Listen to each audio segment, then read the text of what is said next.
dapat i-laymanize to, no, para maintindihan ng mga ito. Kasi parang, for them, basta may internet, di ba? Yeah. Ako, So, di ba? So, kasi nga dahil nga nasa ISP na ako, from dial-up to ngayon may fiber, no, nakita ko yung changes. Let's differentiate yung copper tsaka fiber, no. Parang, ano ba padaliin to?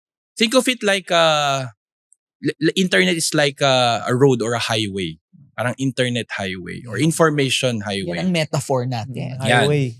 Ang copper, para siyang yung normal na two-lane na road. Yung normal na dinadaanan natin. Pakubaw. Na makakarating Pakubaw ka sa talaga. destinasyon Pakubaw. mo. Pakubaw. Oo. Pero two, the Pakubaw. normal one. Ang fiber, skyway. Kaya bilang bibilis ka, tas one way ka lang, ang bilis mo. Yun yung difference. So, kung sa copper, Service road yan. yan. Service road. Yan, parang service road or hindi main road. Pero malala yung fiber, ang layo niya. Kasi ang fiber talaga, mabilisan yan. So, think of it na kung kaya mong gawin sa copper ang isang online activity, let's say video call, di ba? Sa copper, pwedeng mag-lag. Pero dun sa fiber, walang lag talaga. Tuloy-tuloy, seamless. So that's for videos. Pero pag sa operations, kung mag-upload ka ng 1,000 na SKUs sa isang e-commerce site, matagal sa copper, sa fiber, mas mabilis. Mas mataas din ng availability ng fiber. Kasi, analogy na lang, di ba pag nagsa-skyway kayo, wala kayong kalaban, di ba? Yeah. Pero dito sa copper, pwedeng matraffic.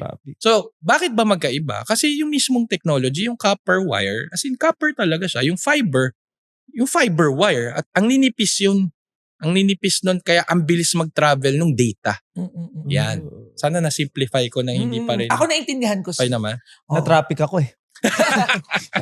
Pero alam mo, I think ano na lang din siguro, no, kung merong available na mas okay na alternative, then why not people try it? Kami, we encourage you to improve. To improve your businesses while, using the technological advancements that we have now. Kasi sayang yung opportunity kung hindi natin i-utilize yung mga bagay-bagay na pwede nyo pong gamitin sa pagpapalago ng inyong negosyo when it comes to digital solution. So let's move forward pa kasi nagsisimula na yung 101 natin. So we always hear yung uptime. Yung word na uptime, especially from tech people. Let's talk about that. How does it help the local coffee shop or the local brands or the local, MSMEs? Uptime meaning kasi, at connected yun sa kaninang comparison ng copper tsaka fiber technology, no? Uptime meaning, gaano ka reliable at laging available yung internet connection mo. Kaya di ba I'm sure ginagamit yung down yung internet, may up din. Yung opposite. So kung down ng internet, walang internet. Pag up yung internet. Yun lang yun. So uptime available, up siya. Yeah. Ngayon, tama yung speed. Yes, Uptime. tama yung speed na at hindi nagfa-fluctuate or hindi bumabagsak. Kasi pag bumagsak din yung speed, hindi ka maka-upload, di ba? Hindi ka maka-download. So, meron kasi na, di ba, I'm sure kapag gumagamit kayo, nakalagay doon, connected to the internet but connection is poor. So kahit pwede kasing connected ka sa internet, pero pumupugak-pugak kasi nga naka-copper ka. Oo. Yun. Kasi traffic. Kaya kung naka-copper kayo at pinanonood nyo to, mag-fiber na kayo. Mag-fiber na kayo. At isa pa to ang dali kasing sabihing fiber yung broadband. Okay, wala akong mention ng ibang mga providers. Pero kaya mo kasing sabihin na fiber ka, basta may fiber technology sa infrastructure mo. Pero anong ibig sabihin nun? Pwede kasing dito sa part na to, naka-copper, tas dinugtungan ng fiber sa last mile, fiber internet na yon. Kasi may fiber. Tama naman. Pwede pero mong hindi i-claim. Siya totally fiber. Yun ang difference ng Converge. Napasok talaga. No? Sa Converge, end-to-end fiber. So, kung sa halimbawa sa Converge, fiber to fiber yon, fiber to home, di ba? Dire-diretso siya, walang hinto. Dun sa iba, okay, nag-fiber, tas mata-traffic kasi copper muna, at fiber ulit. That's why yung ibang mga telcos, nagmo-modernize pa sila ng network nila. So nauna na? Kasi si Converge, nagsimula pa lang, fiber na agad lahat ng gamit. Wala kaming copper. Copper, yeah. Ganun. Copper, Copper, no. who you? Who you, copper? Fiber tayo, fiber. Fiber is the best. Yeah. Ang galing, ang dami natin Oo natututunan nga ngayon. Ako sa akin, internet lang yun. Galit lang ako pag walang internet.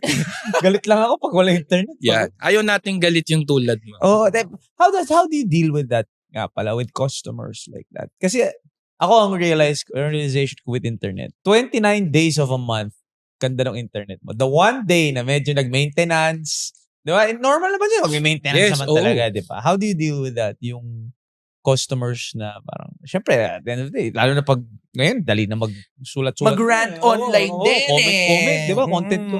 Again, magkaiba ang residential tsaka business or MSME. MSME. Sa SME ako may disclaimer muna. Pero SME muna. Yeah. Sasagutin ko rin sa Resi, huwag kayong mag-alala. So, sa SME kasi, pag nag-down ang internet, ang laki ng impact sa business. Isipin mo, nag-down tas wala kang POS, paano ko makareceive ng hindi ka payment? maka-Facebook, di ba? May loss opportunity doon. So kami, ginagawa namin, pag may nagreklamo na negosyante, nire-rebate namin. Diba? So ilang days nag-down, rebate yan, pa-process namin kasi nalugi yung negosyo eh. Lalo na kung one day, wag namang one day, wala namang nangyayaring gano'n, hours lang. Pero kung halimbawa one day, walang internet, so paano kung ang negosyo nila, online yung ordering nila. Yeah. Di ba, ang dami na pagpupunta kayo sa restaurant, QR this, di ba? Tapos, order ka. Down, paano mo mababasa yung menu, di ba? Mano-mano At paano ka mag-order? Lalo na yung mga ibang Japanese restaurant, yung nagta-touchscreen lang kayo. Yeah. Online yun, nasa cloud lang yung menu na. Tapos, order na, ganyan. Lahat yan, online. Ano gagawin? Magsasara sila. Lagot, magagalit sila sa amin. Kaya usually mga businesses may backup. May subscription sa Converge, may subscription rin sa another telco. Para pag nag-down to, pasok itong gagamitin. So, ganun ang business. Mission critical. Sa Resi, syempre, ano lang naman, sama na. Ano reklamo, hindi mo mapanood yung hindi ka Netflix. Netflix. Pero syempre, importante rin yun, di ba? Yeah. Hindi, pero seriously, kung nag-work from home ka, Yun hindi ka makacheck na email. Or school. Diba? Or school, e-learning. Yeah. Patay tayo dyan. So, yun naman, may channel tayo para ma-attendan agad yung problemang ganon. But, ang tinatry namin to do our best is to be more proactive.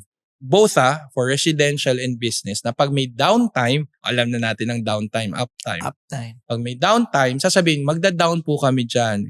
FYI, walang internet ng gantong oras. So, at least alam ni customer, okay, Naka-ready. di ba? Hindi mo na ako mag-e-learning that time or hindi mo na ako manood ng Korean novela that time, di ba?